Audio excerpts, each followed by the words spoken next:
Welcome to this edition of Labor Vision. I'm Bob Delaney, Executive Director of the Institute for Labor Studies and Research. Labor Vision, a production of the Institute, focuses on topics of importance to working Rhode Islanders. We hope you enjoy this edition.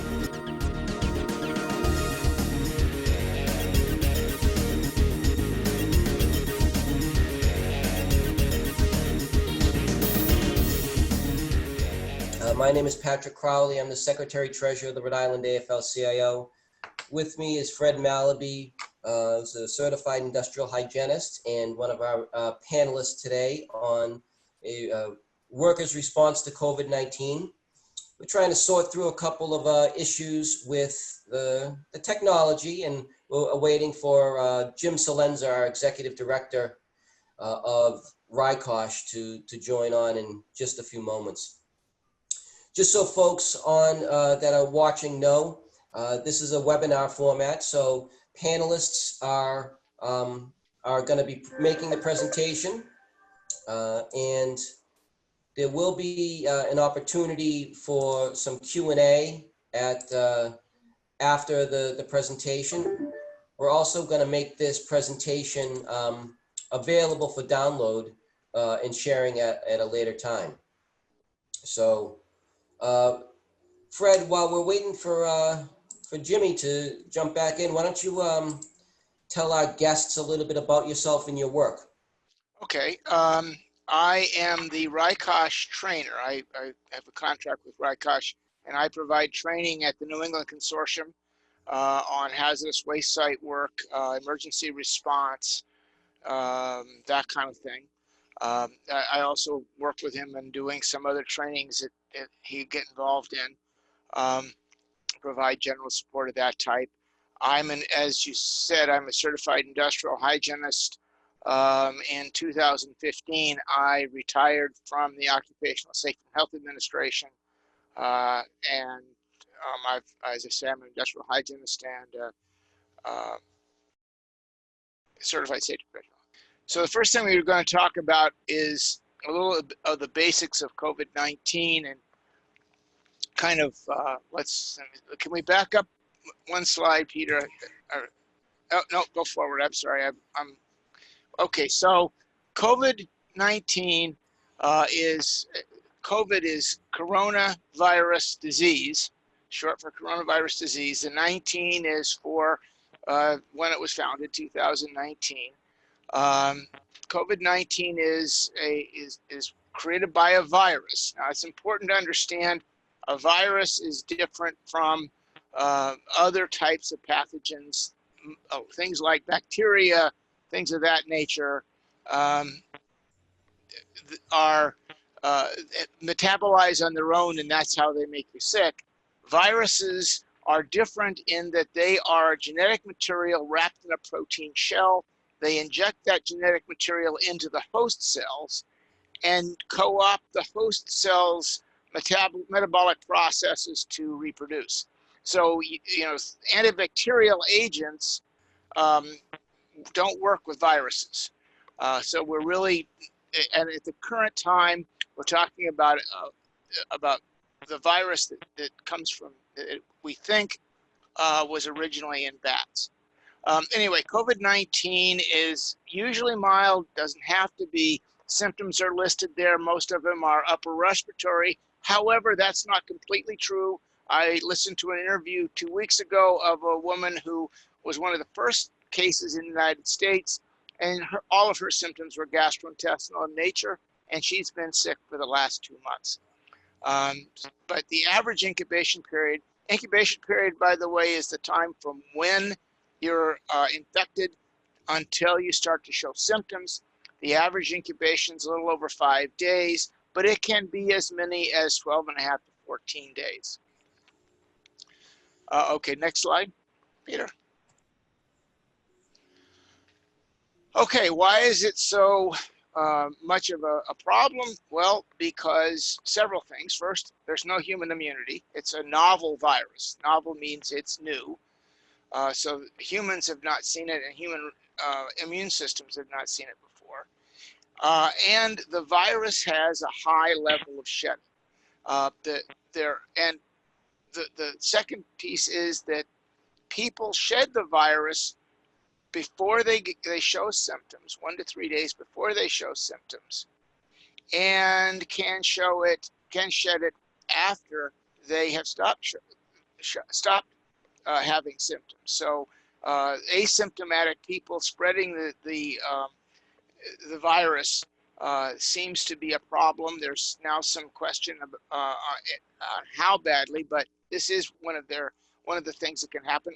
Another problem with it is that some people are asymptomatic. That is to say, they are infected, they don't have any symptoms, but they shed the virus. So there are several ways that you can shed the virus.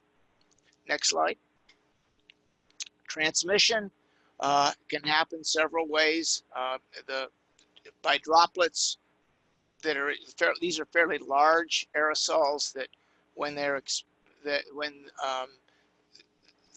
you release them through coughing or sneezing. If they land on a mucous membrane, nose, mouth, eyes, etc., they can transmit disease.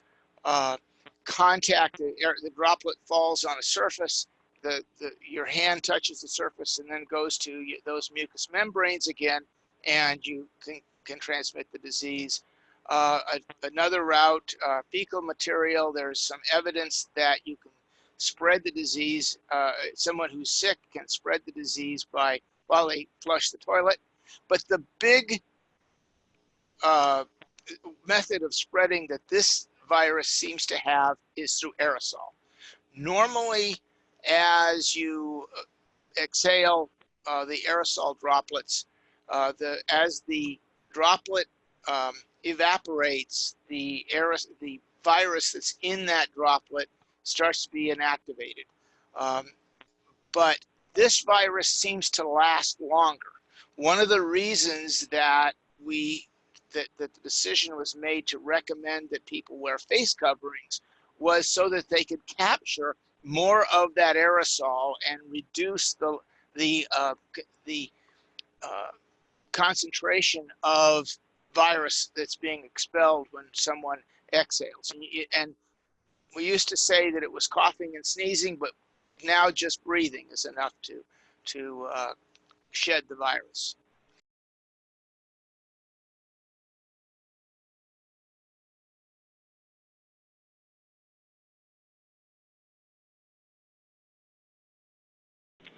So there's really a systematic paradigm on infection control that has been actually developed over the centuries. Issues that are involved in controlling communicable diseases and infectious diseases go back to the Greeks and the Chinese, ancient Chinese.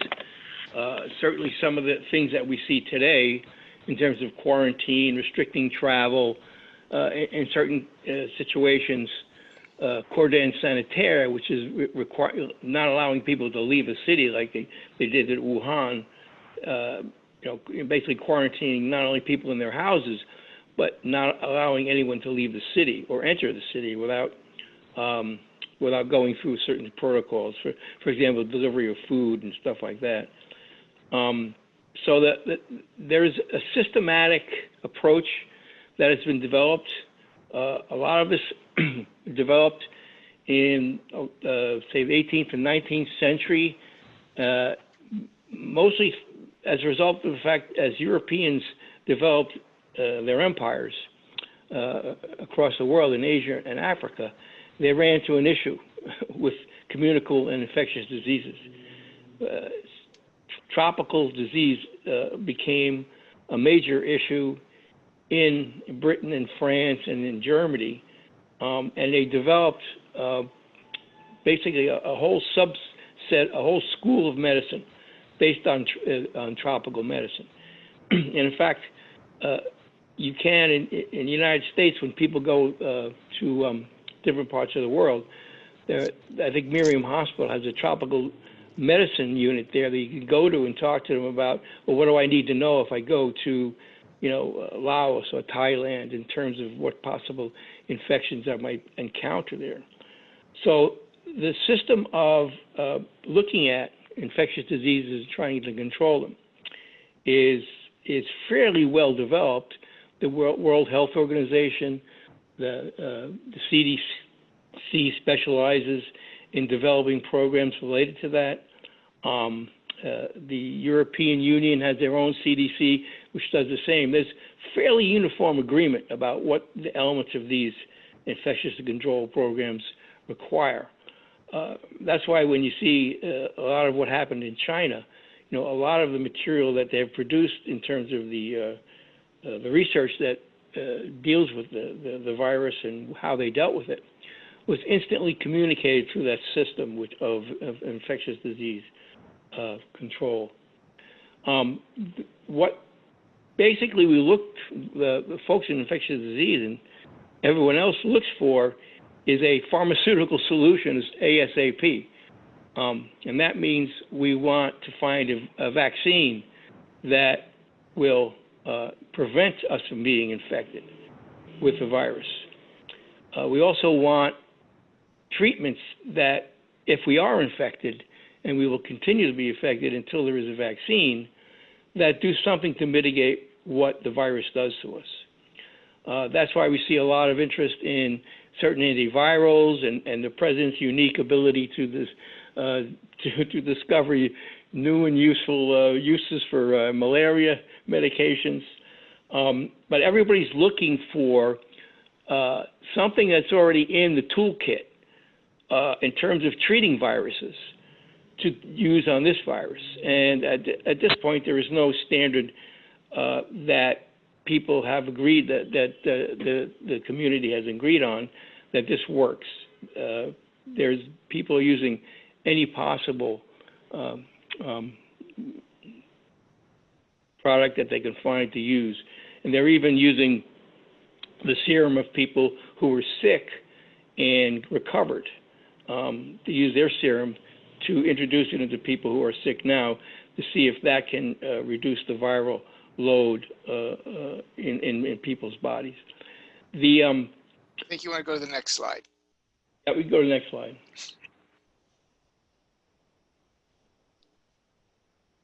So among the kinds of things that are that we look at in terms of the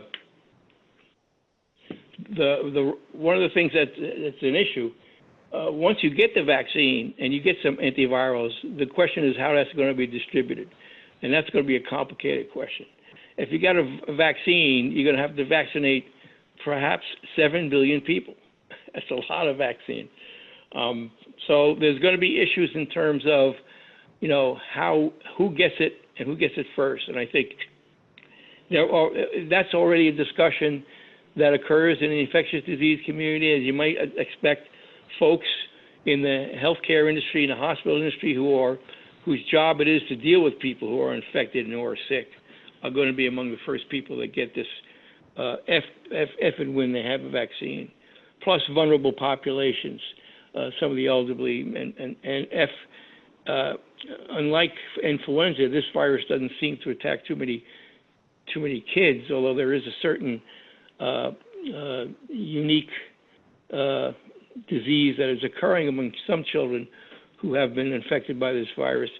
It's not an outstanding risk to young people.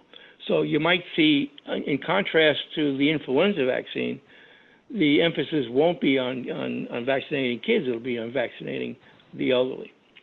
The whole other sets, what's called the non-pharmaceutical interventions, which is what we're all getting used to now, which is, altering work schedules, shutting facilities, closing lockdown, social distancing, limiting gatherings of any kind, not even down to not allowing gatherings of more than 5 or 6 people, travel restrictions, maintaining strict infectious control procedures within high-risk settings, inventories of protective equipment. Again, these are 2 issues that we're keenly interested in because of what's happening in the nursing home and in the assisted living community, as well as the high incidence of illness in communities of color and in the Latinx community as well.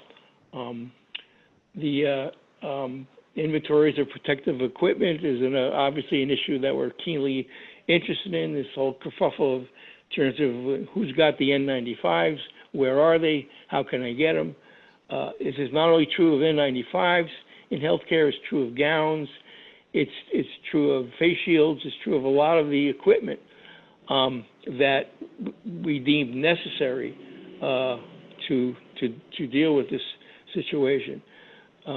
Several years back, the CDC estimated after the influenza outbreak in 2009, which was a serious one of the more serious influenza outbreaks, they estimated if we had something that was really much more akin to a pandemic, that wasn't a pandemic, but it was pretty serious nonetheless in terms of probably 20 to 30,000 deaths from that influenza and a high number among children, fatalities. They estimated that we need at least for the healthcare community, if that influenza got much larger and continued to expand all across the globe, we'd need over 1 billion N95 masks, and we don't have 1 billion N95 masks. And we're kind of facing that situation now, too. Next slide.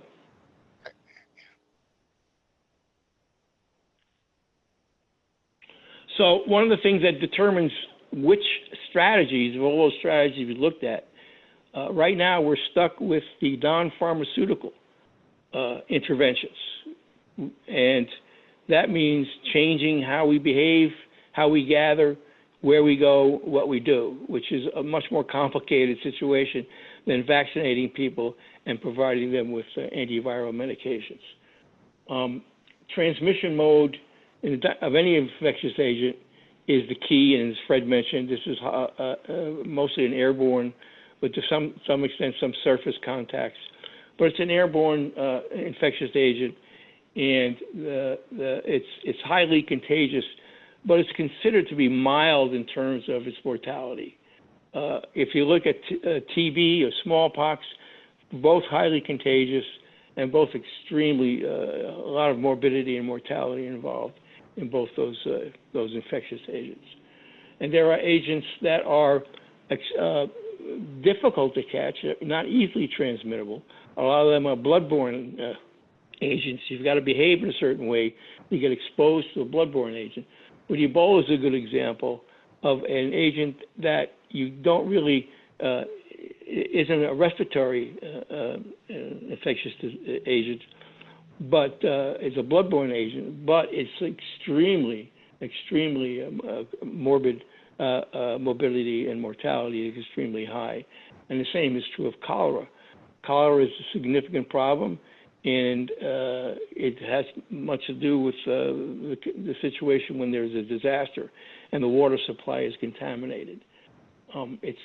You don't inhale cholera, you get it through the water supply, and it's an extremely deadly disease, and there's a high morbidity and mortality to that disease as well. Next slide. Okay. So we're going to shift over and let Fred take some of the. We looked at a little bit of the basis of infectious disease policy. Now we're going to grind down a little bit into what it looks like from the point of view of occupational health and safety. So Fred, take it away. Okay, thank you. So what I'm going to talk about next is what are the exposure factors in the workplace, and how do we discover where in any given workplace or work activity there's potential for exposure. So we're really looking at three factors. Is there a transmission in the workplace? Does the worker's duties put them close to suspected or known COVID-19 sufferers? And if we get past those two, then we need to look also at what's going on in the community. If I'm working as taking orders at a fast food restaurant in Boston, I'm more likely to encounter someone who is asymptomatic or pre-symptomatic that could cause me to be infected, as opposed to working in East Overshoe, Montana, where there is minimal viral spread at the current time. So we need to look at all three of those factors. Next slide.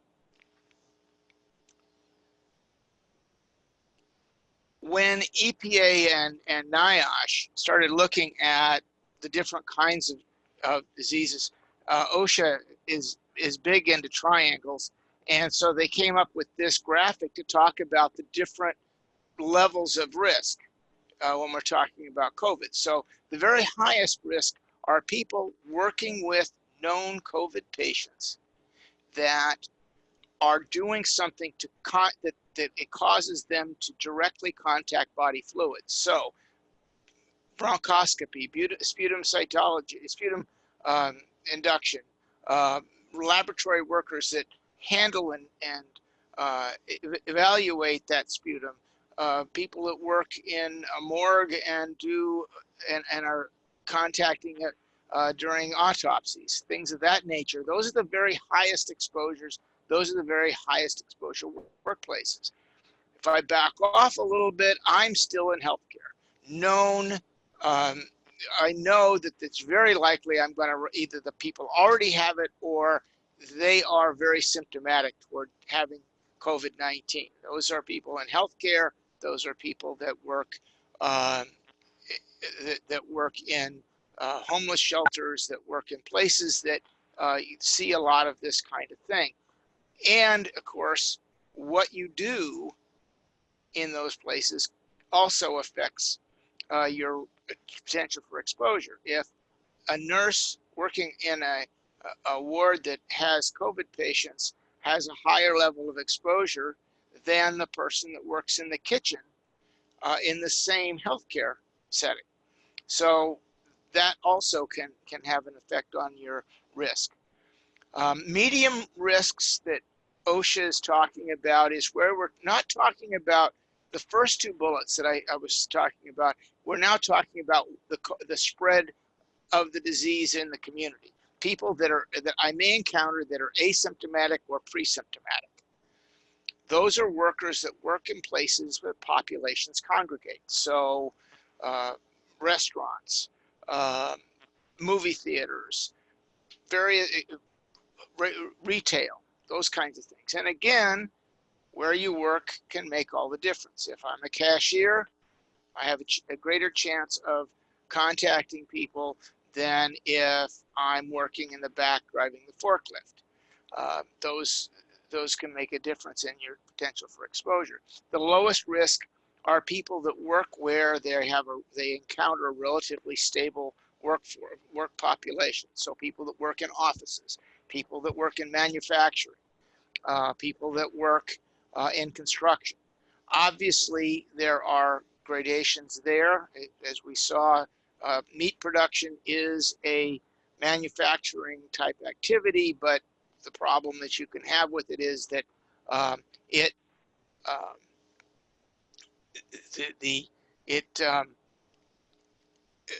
you have people that were close together, and the virus spread fairly quickly in several of those facilities.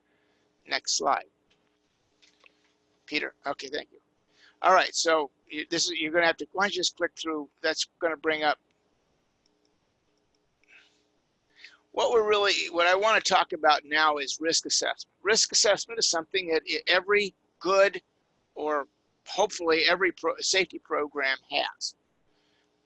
Risk assessment in the health and safety community, we're talking about a method where we go through very carefully evaluating a work site and we try to identify the hazards, or in this case, identify the potential for exposure, evaluate what that potential adds up to, and then determine ways to eliminate or control that exposure. So when we're dealing with this, we're doing it in a systematic way, looking at each phase of the operation to try to evaluate it and control it.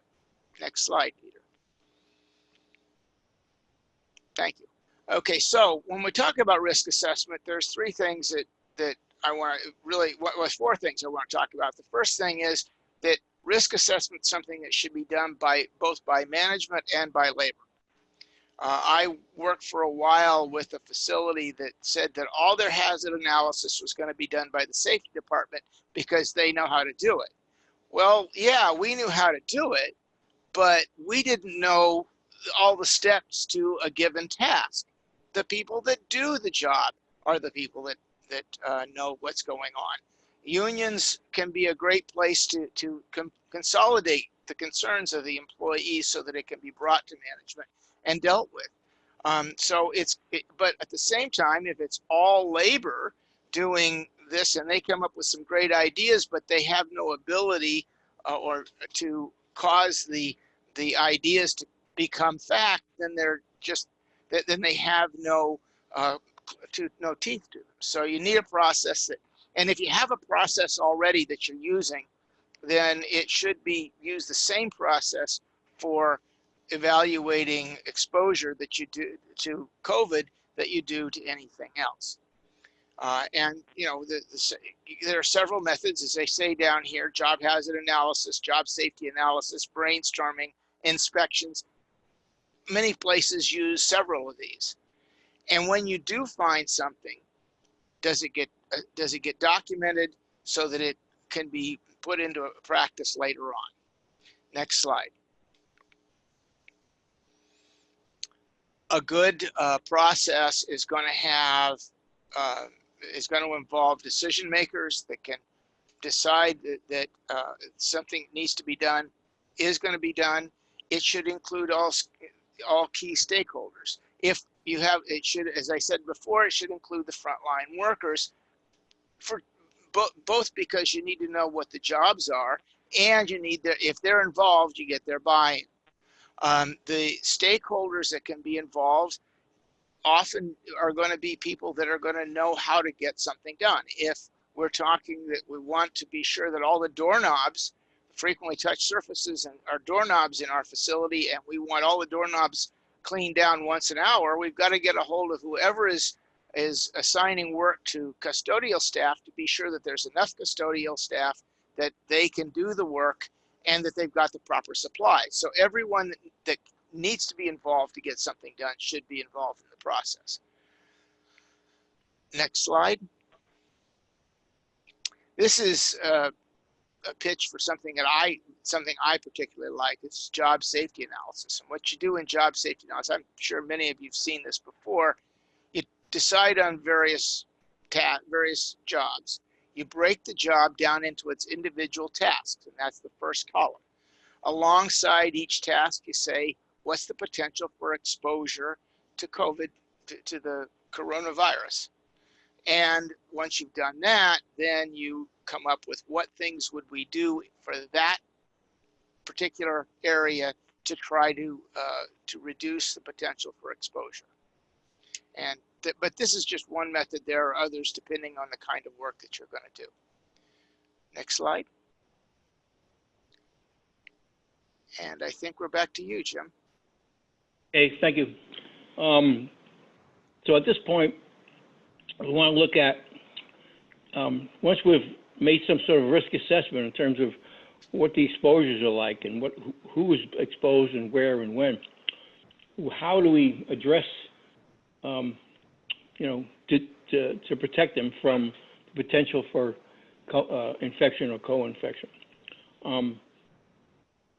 So the basic resources that everyone starts with is the CDC guidance, guidance toward, and especially in terms of as more folks are opening up their economy, CDC has guidance for different sectors of the economy in terms of how do you prevent, what do you need to do to prevent infection and transmission of the virus. This is the established guidance from the Centers for Disease Control. Most of the states, and again, when in these kinds of situations, one has to realize, as many of you probably know, states are the ones basically in charge because of our federal system, and it's also true in countries like Germany. The local government, the local apparatus, the local state is the one that calls the shots. They have the legal authority. They're the only ones with the legal authority to require, for example, someone to be quarantined, or to require a lockdown, or to require no meetings above 5 people or 10 people.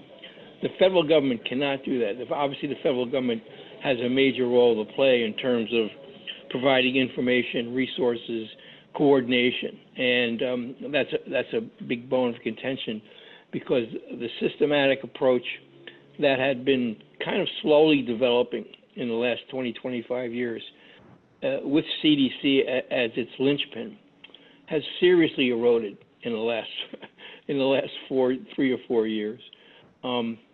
Most folks who are professional in public health have kind of looked aghast at the role that CDC has been basically reduced from basically being in charge.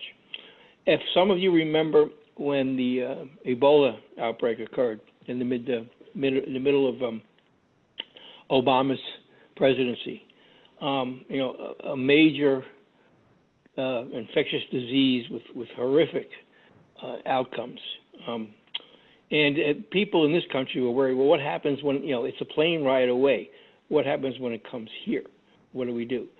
Well, there had been established a variety of different pandemic flu programs, even under President Bush.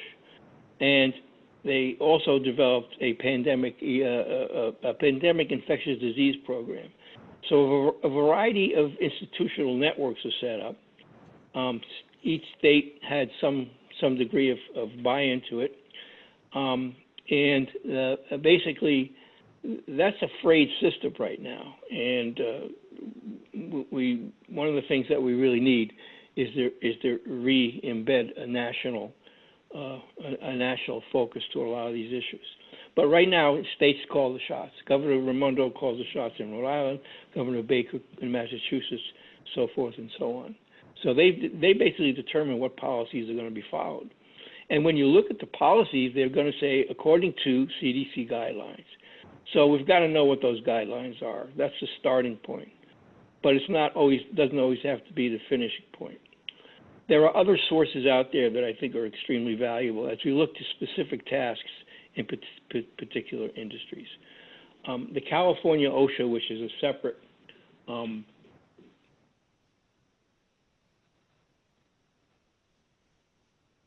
so they're basically, you need to go back one slide, Pat. Yeah. All right, so you're looking at the California Resiliency Recovery Program, which has established a network of guidances for different industries. One thing I think is very valuable about this is that in the guidance that they've developed for each industry, say, food service or transportation or office work or schools or senior citizen facilities, they provide a checklist with the guidance. And to me, that's really crucial in terms of like workers and unions taking understanding that the checklist becomes a way to verify that the guidance is being followed. The checklist becomes a way to, brief people. Say once a week, we need to go over some of the policies as far as distancing, as far as how do we deal with customers? Do people wait outside?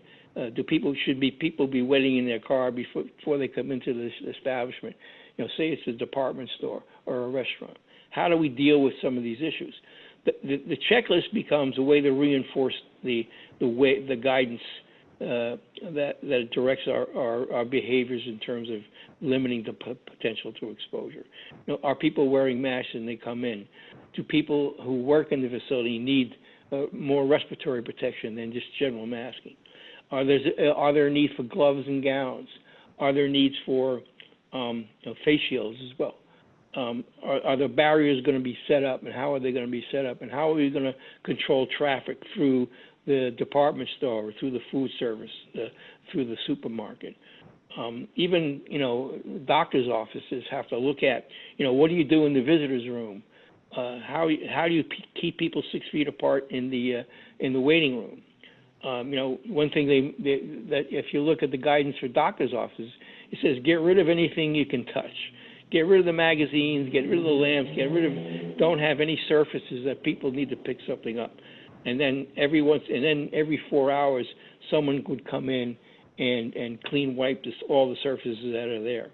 So that's an example of what you would see in the guidance from the California program. So the other resources that are available is Fred is an industrial hygienist, and there's a National Association of Industrial Hygienists that have developed more comprehensive guidance for different facilities, department stores, even manufacturing, transportation. That too is a great resource to look for. It's a little more heavy. It's heavier in terms of looking at professional engineering approaches, but that's a vital.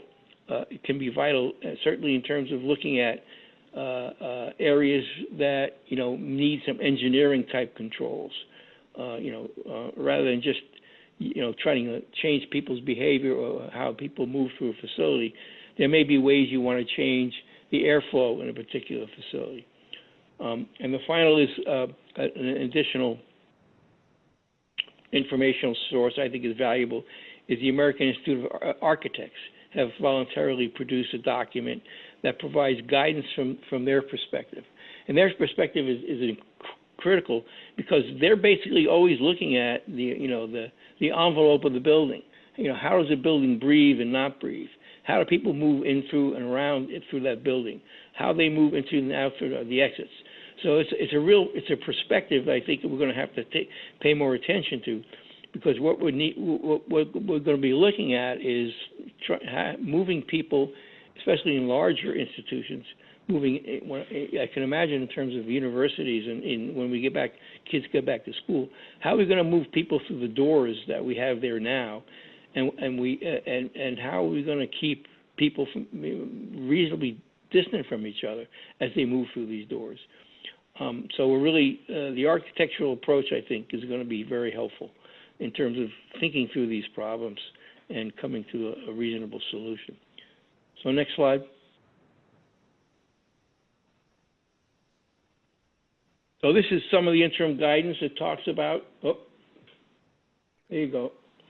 From CDC, and one of the things is you want to keep that they're constantly updating some of these guidances, and it's important that we keep our eye on the new updates that occur. But in other words, CDC talks about conduct a hazard assessment. You want to conduct daily health checks in terms of taking people's temperatures, having some sort of surveillance, and how people are people symptomatic, even though if they're not symptomatic, that's the catch-22. If they're not symptomatic, that doesn't mean they're not infected. So that's why there's such a reliance now on testing and the issue of testing people.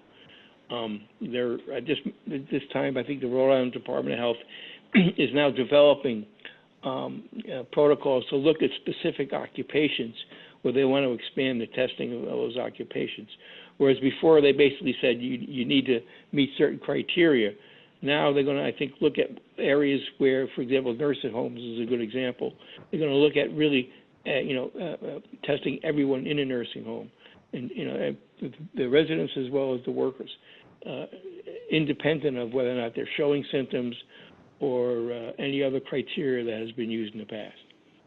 So the next slide.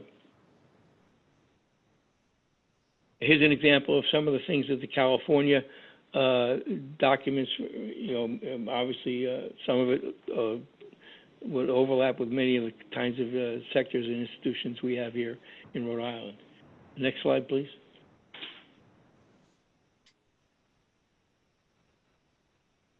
And the Department of Health and the Department of Business Regulation, both promulgated a set of the reopening Rhode Island COVID policy. This is an example of what they're requiring businesses to develop. It's basically the site safety plan on infection control for COVID for each facility. And again, the resources we just looked at, that's going to help if there are areas where people say, it's great if you're telling me I need to develop a program and there's 4 or 5 boxes I need to check off. But that's not enough for me to really assess the situation. And it's not really enough for me to really figure out which boxes I need to check off. So I think the documents from CDC, but also the California documents and the documents from the Industrial Hygiene Association, can be helpful in terms of filling out some of those issues and giving us a better perspective and understanding what needs to be done. But the Rhode Island plan is basically, this has got to be developed by whatever businesses is reopening. It's got to be written. It's got to become the document that you're communicating to the employees. The employees are part of the process in terms of understanding, how do we distance, what barriers what issues are we dealing with in terms of, how many people can come in through which entrance and which exit. All those issues need to be addressed by this document, and it's supposed to be kept on site. So if someone complains to the Department of Health, and there have been complaints registered with the department. There have been complaints registered with Federal OSHA. There have been complaints registered with the Department of Business Regulation, saying that their people are not following the distance requirements, or people are not following requirements to not gather in larger groups, more than 5 people. So this document is basically the game plan for Rhode Island businesses. So next slide. So now we're going to switch back a little bit and look at the types of controls that are out there, and we'll turn it over to Fred. Jim kind of gave you some of the specifics, and now I'm going to kind of broaden out and talk about controls that we could use. One of the unfortunate parts of the controversy over the N95 respirator and the availability of PPE is that it puts a highlight on PPE. When we talk about controlling a hazard in the workplace, OSHA, NIOSH, most health and safety professionals endorse what's known as a hierarchy of controls. When you're going to try to solve a problem, find a hazard, or deal with something, first thing you try to do is eliminate it. Now, for this virus, although we'd love to eliminate it, elimination isn't at least an option currently.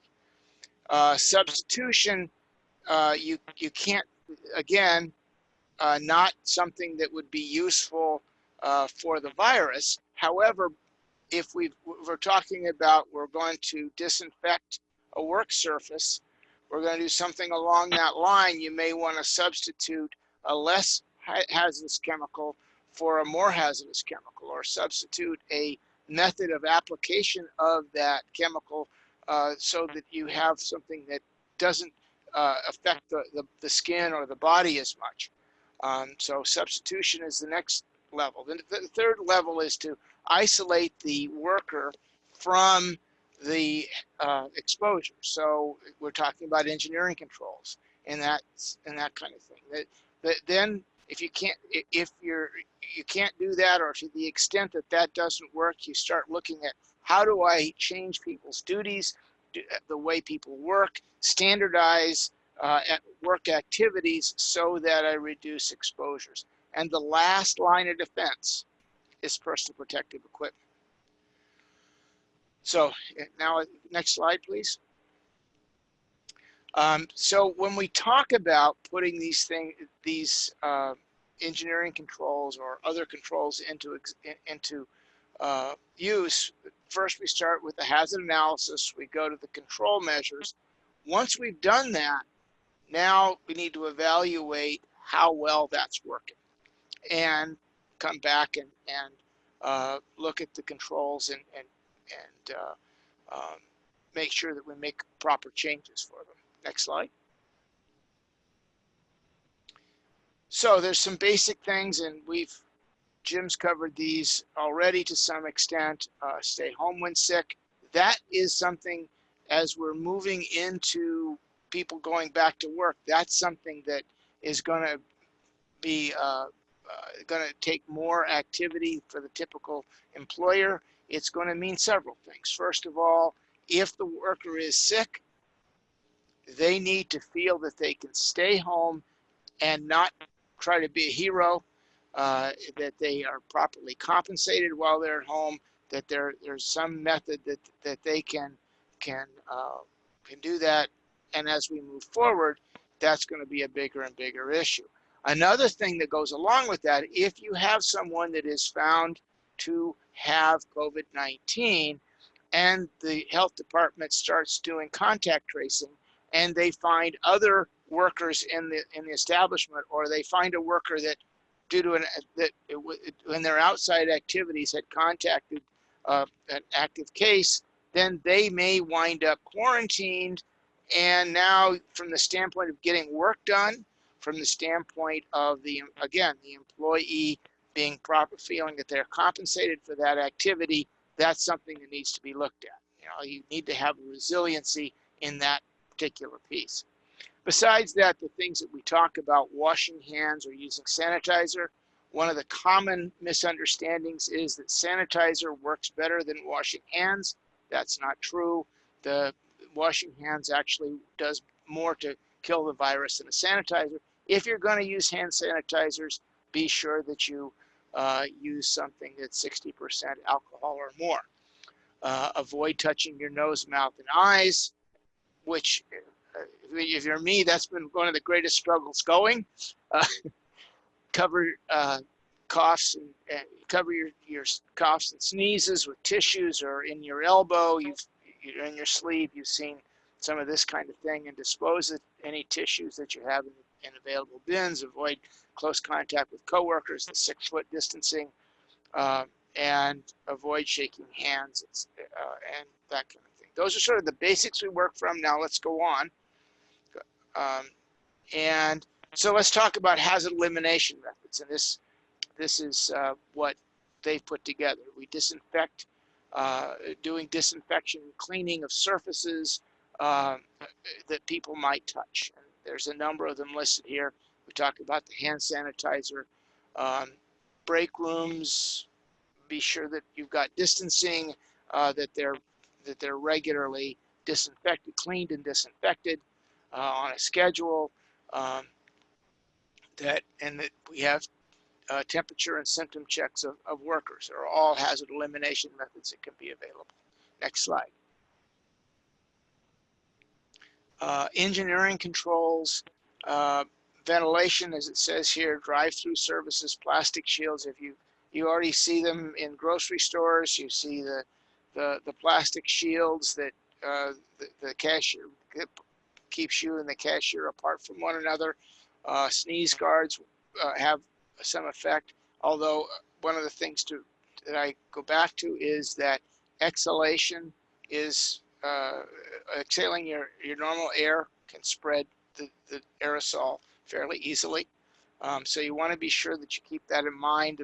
Good ventilation is real important. And now, like if you look at the picture here, we have someone that's working outside of a hood. The hood is providing ventilation, and besides that, he has a shield in front of him to keep the splashes from getting to him. Next slide.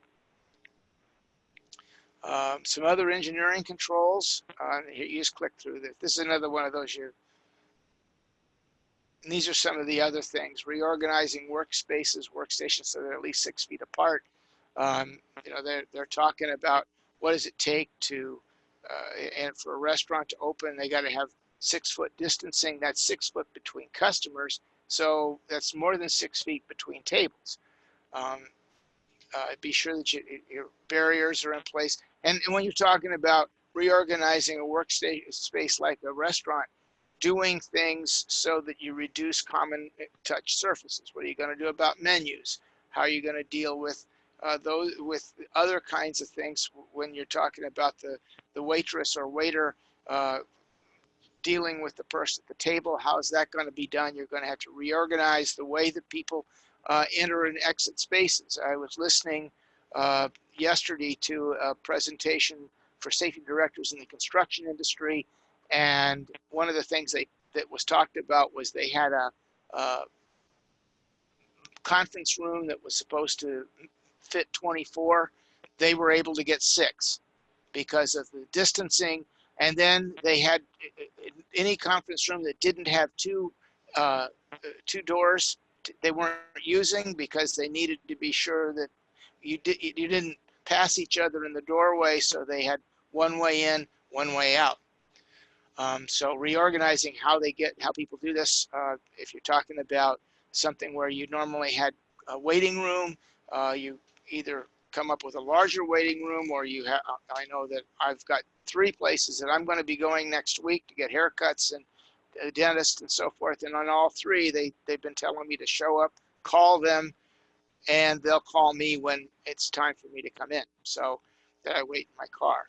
Electronic prepayment of goods and services. You're seeing a lot more of that these days. Keep going. I think there's a couple. Oh, okay. So the administrative controls. This talks about examples, written exposure control program. As Jim said, that's something that the state is requiring. I think now most of the states are requiring that you have something in writing as to how you're going to control exposure, both to customers and to the employees. They talk about there's usually a limit to the number of customers allowed in the space. Changing hours of operation. I know of a facility that had one operation that I was evaluating as a consultant that had 6 people working in fairly close proximity. What they've done is that they've gone to 2 shifts so that they have 3 people working. They get the same amount of work done, but they have to do it in 2 shifts, 3 people working at alternating workstations so that they have the 6-foot distancing.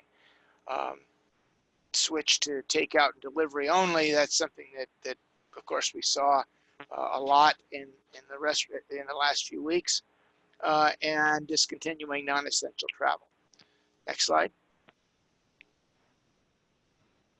Oh, sorry about it, didn't see that. Limiting the number of staff present for high potential exposure tasks. Next.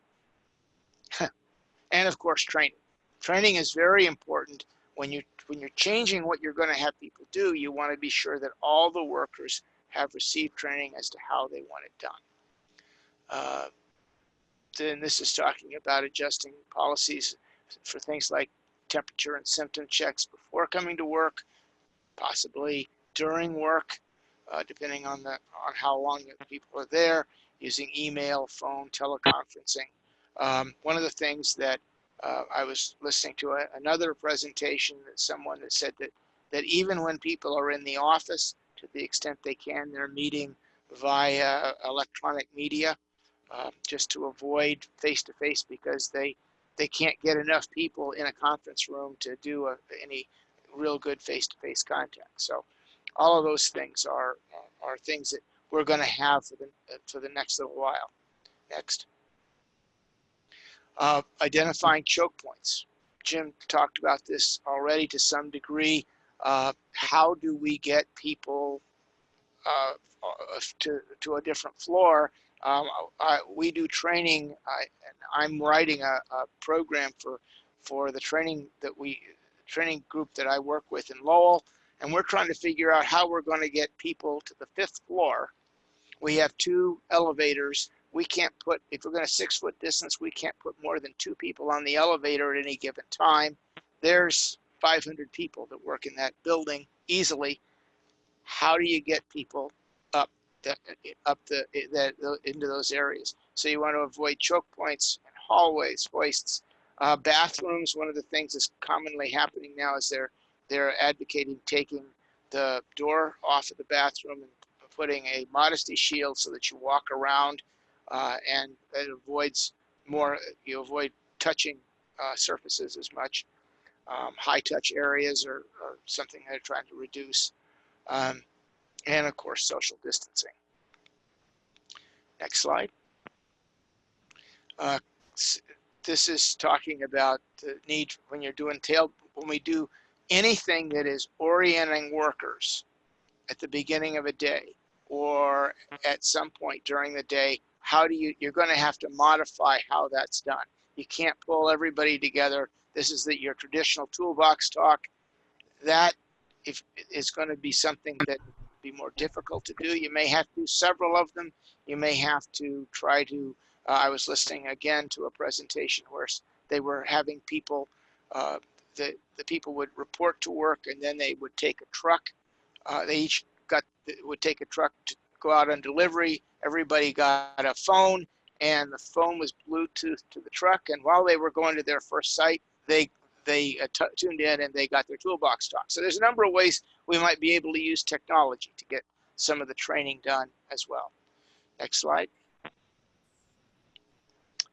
Okay, and this is now we're going to shift gears a little bit. We're going to talk about PPE, the sort of the bottom of that triangle, that inverted triangle that we talked about. And this is a little video that talks about the difference between understanding the difference I'll let you listen. in facial coverings. The least protective is the fabric mask. They're currently recommended by the CDC as source control for use in public settings where social distancing is not possible. This is in order to prevent transmission. They are not classified as a respirator for personal protection. However, they are reusable if they are cleaned after each use. Keep in mind, fabric masks are loose-fitting and some leakage is expected. The next is the surgical mask. This mask is not classified as a respirator. It is approved by the FDA to function as a fluid-resistant barrier to protect from large splashes or sprays of bodily fluids. They are commonly used by healthcare workers. These masks are loose-fitting and some leakages are expected. They are not designed for reuse, so please discard after. Last is the N95 or filtering face piece respirator. This is the most protective covering. Healthcare workers use these when caring for patients with COVID-19. The N95 is approved by NIOSH. It reduces the inhalation of small particles and large droplets. Limited reuse is acceptable in certain conditions. The N95 is tight-fitting and face-to-face piece seal must be checked. Workplace use of these respirators needs to be managed under an OSHA-compliant respiratory protection program. For more information or help with COVID-19 management, the use of respirators, or your respiratory protection program, safe state.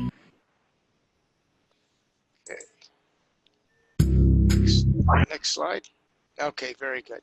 I want to go back with that and re-emphasize that surgical masks are not respirators.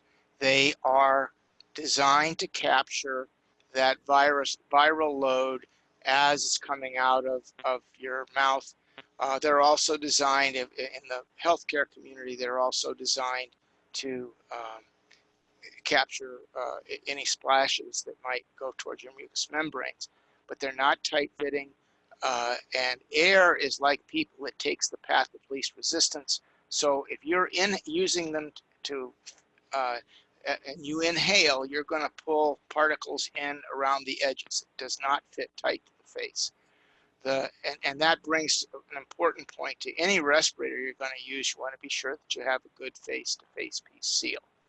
But these are worn not to protect the individual, but to keep the person from infecting their coworkers.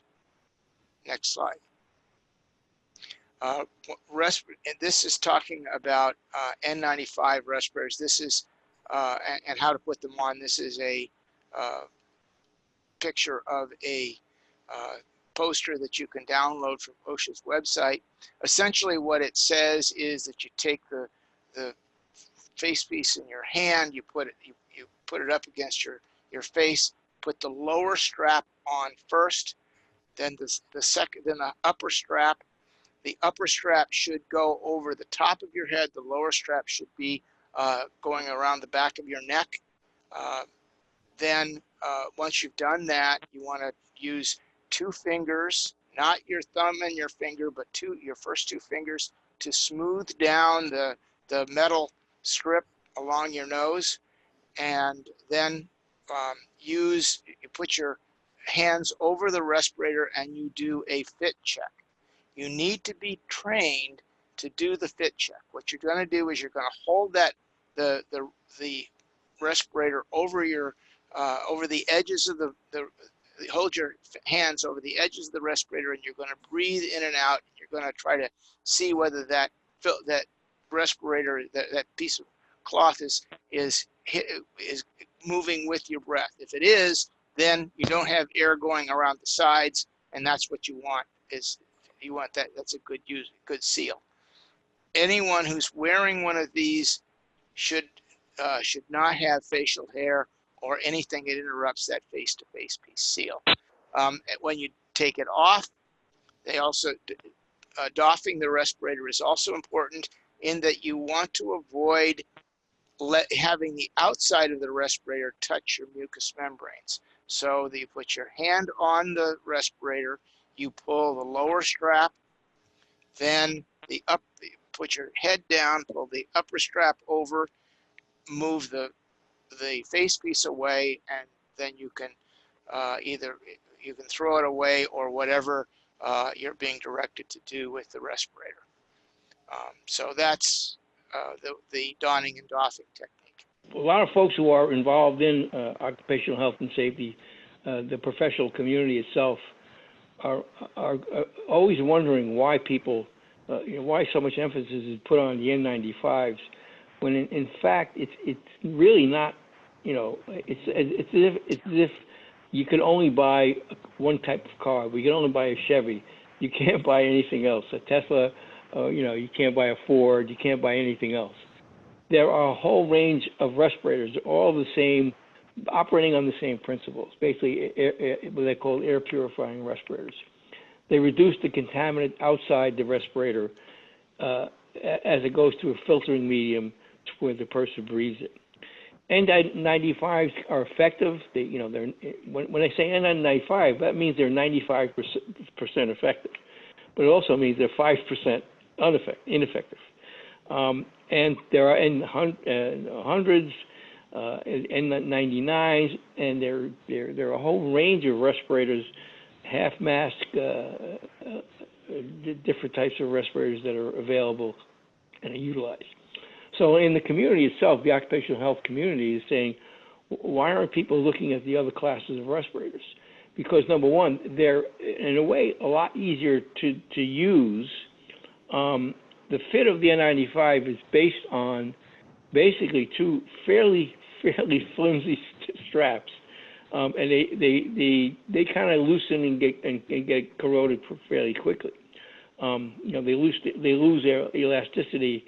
If you're taking it off, on and off, and now that people are reusing them, they were originally designed as disposable, a one-use disposable. So they worked very well to do that. You put them on for a specific period of time, and you take them off and you throw them away. Now people are using them like one respirator a week. It's the N95, and it's just not going to perform the way this notion that somehow it's going to perform better. It's certainly going to perform better than not having a respirator, and it's certainly going to perform better than a surgical mask. But the other types of respirators you see on the right-hand side, it's elastometric respirators. They're kind of the ones you see in industry a lot. And basically, they're made. The mask itself is made out of rubber or silicone, and so it's sturdier. It's a sturdy. It fits over the face. A full face respirator will fit over your eye. Will protect your eyes as well, so you won't need a face shield. The respirator, basically the filters, the cartridges, and the canisters can be removed from the respirator. So you can leave a contaminated area. If you need to change the canisters or the cartridges, you can remove the contaminated canisters and cartridges and put on fresh, more protective ones. So the change schedule for the respirators are a lot easier to use. And in fact, a number of years ago, some of the major, especially after the 98 influenza, the original influenza epidemic we had, a lot of the healthcare industry, folks in the healthcare industry, we started to look at the other type, the elastometric respirators, saying these are a lot easier for us to use because you basically have your own respirator, your own mask, and the only thing you're changing is the cartridges and the canisters and the filters that you attach to them. They're also the harness and the straps are adjustable. They're much more sturdier. There's actually the exhalation valves work better, and so the protective factors of these masks, in general, are probably a better choice certainly in terms of healthcare, and certainly in terms of being in those environments where people are exposed to highly in certain activities that create a lot of viral particles in the atmosphere. And in the University of Maryland Hospital Center, the Yale New Haven Hospital Center have all adopted the elastrometric types of respirators. So if one thing, in terms of pushing the issue of worker protection, we try to look towards the better answers than the ones we're getting now. I mean, one of the things that we would emphasize is that these respirators are a better choice than the N95s. And as CDC pronounced a few years ago, in a large pandemic, we're going to need over 1 billion N95s. So we know we're not going to have 1 billion N95s. So the choice, there's more choice than people have been given. There are better choices, is the bottom line. So I know there was a couple of questions that had popped up in the Q&A. Most of them are related to the idea of if we're going to be able to share this PowerPoint and presentation with folks, and the answer is yes.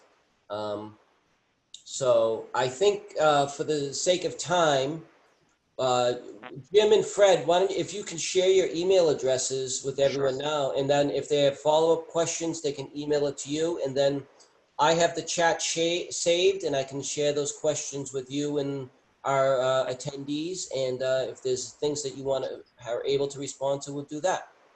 Okay. The last slide got the information as far as the email site. The very last slide of the presentation talks about our address, the phone number, and the email site. If you want to put that up, you can, and if people want copies of that, they can get copies of that through the.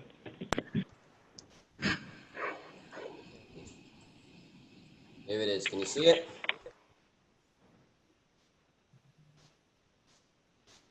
And in the chat box, I've put my email if someone's interested. But they can all, Jim will send things to me if it's specific to me, and it goes to the other website. I see one question from Jeff Parker, and he asked about, he's a construction supervisor at Brown, and he's concerned about, as far as the construction activities go, they're fairly well controlled, but what happens when lots of other folks show up, which are the rest of the faculty and students.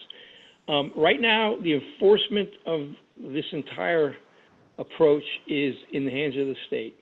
OSHA has regulations specifically to a lot of issues, but OSHA is not going to enforce distance rules or some of the rules that are basically being required under the guidance from CDC. And in fact, CDC says in its document, these are not enforcement; these are guidances.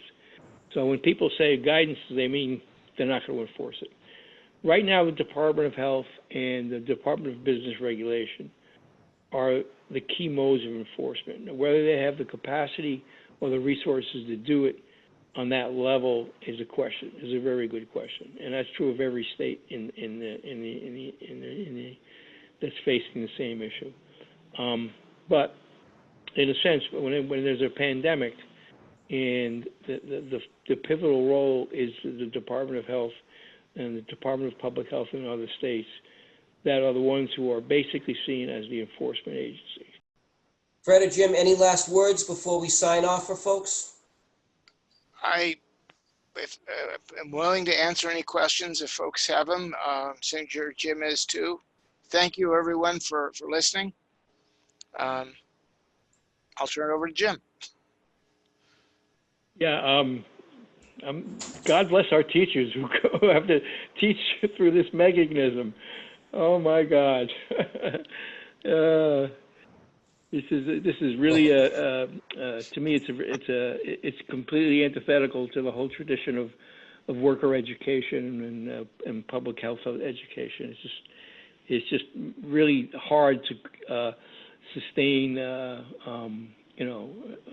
way of communicating information that involves people collectively working together on issues and material and projects, which is the way we normally do it, with butts in the seat, and people in the same space. So that's part of the bigger issue in terms of using the types of protective requirements for infectious disease.